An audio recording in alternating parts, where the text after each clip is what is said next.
Hi folks, we're back again. I just want to do a quick video this time on depth. I get a lot of questions, especially from new people, from the people that have been doing this for years like we have. It just sort of comes second nature to you how deep you're going to set your cutter for different letters and different styles. But for the new people especially, and for somebody that's never carved signs and you wonder about it, I'm going to make this video just to show you what you can do to make sure that you get your depths either right or close to right that will do the job for you. Now the first one that I'm going to do is I've got a router here that has a pattern follower in it. This pattern guide here is intended for following a pattern. So it's not intended for cutting, it's just intended for following a pattern, and then your cutter sticks up above that. So if you're cutting, for instance, 3/4 inch material, you want to set your cutter, this is 3/4 inch, 750 thousandths. So you set your cutter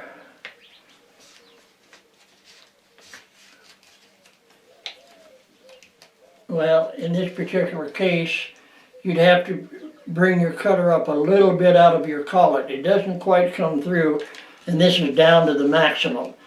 So this you'd have to bring your router bit in your router up just a little bit so that it clears this 3/4 inch. You won't be doing too much 3/4 inch, but you will sometimes. Now, on the 1/2 inch, which is what you cut mostly on the cedar fence, will be a 1/2 inch. Again, you've got your pattern guide, and you set this so that it just does come through. You want it to cut all the way through, but you don't want a lot of extra. And that's really all there is to setting the depth. I probably should loosen that router bit in there and show you what it is on the 3/4 inch. I think they get the idea. But you get the idea. The pattern has to be sitting right up against that pattern guide, and the router bit has to come out deep enough so that it clears whatever material, the thickness that you're cutting. And those are the two that you'll be cutting most, 1/2 inch and 3/4 inch. Now, in the event that you're cutting something thicker than that, it's the same thing. You bring the router bit out just far enough so that it clears the material in addition to the pattern. And that's what it is about cutting with the patterns and cutting with this pattern guide. That's really all I needed to tell you about that. It's not difficult to do, but it does take a little getting used to. So you're making these blocks then to keep and just make it easy to set those depths. Absolutely. Yeah. Once you get these blocks made and you know what the thickness is, you know what your material is, it's really as simple as just a matter of a few seconds to set your router up so that it'll cut through the thickness that you want it to cut through, especially with this pattern guide. Now, the other two that I have here, this is 3/16 or around 187 thousandths. This one is a 1/4 inch or 250 thousandths. Now this is a carving. This is for carving letters and doing light background cleanup, but for carving letters, especially for profiling and doing outset letters where you're profiling around the letter, and doing inset letters, like this is a profile bit.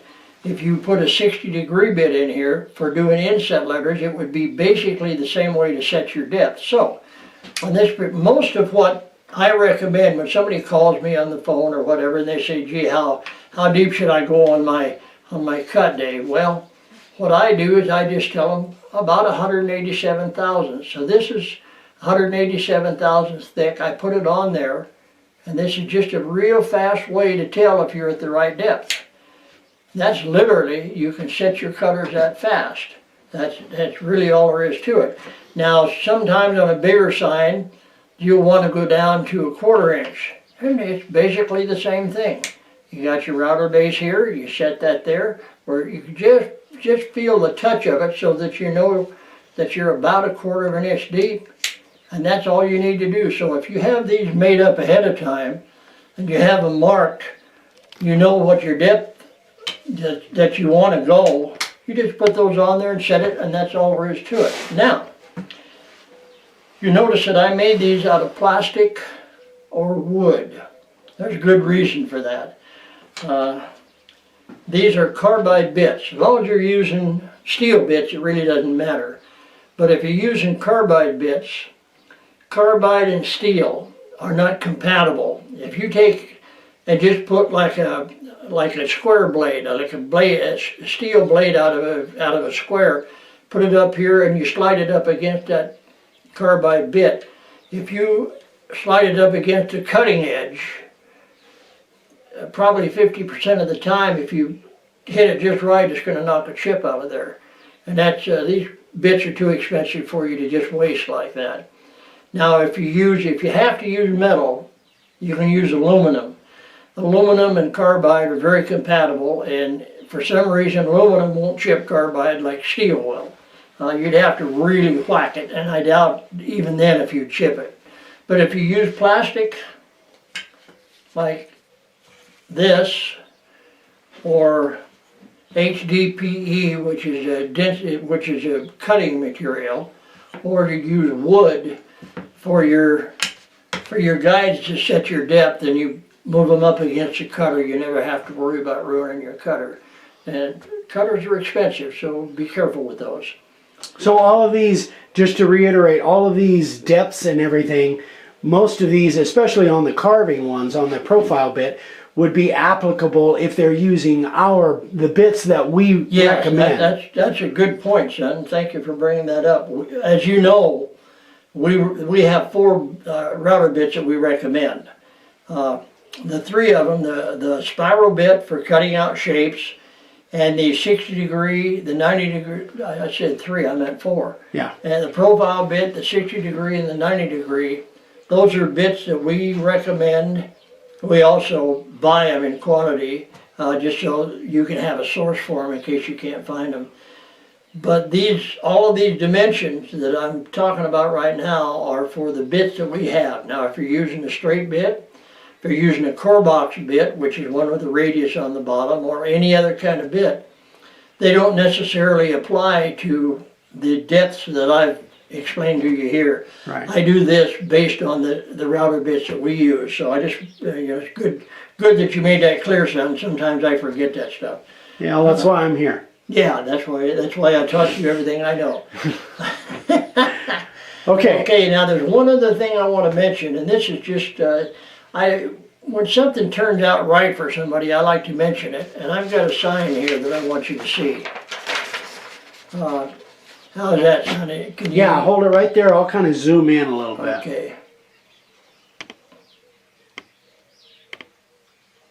Yeah, that's good right there. You got that? Yeah. Okay, this is a sign card by Ken Hall. He posted it on Facebook, and I thought it was so neat and so well done that I would show it on this video and give him credit for it. Now, the main reason I'm doing it is because those 2 little crossed pistols. Hold it right there. I'm going to really zoom in on those. Hopefully it doesn't get too blurry. Okay. Got it.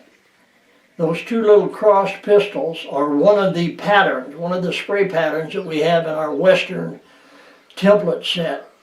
And the letters that he used are our Western letters that we have available. And he did such a good job with these that I just wanted you to see it. Now, when he bought the Western layout set with the pistols, he got 9 others as well. He got cowboys and cows and all kinds of stuff. But one sign like this can more than pay for that set of layout templates, and you can see how much they add to the sign.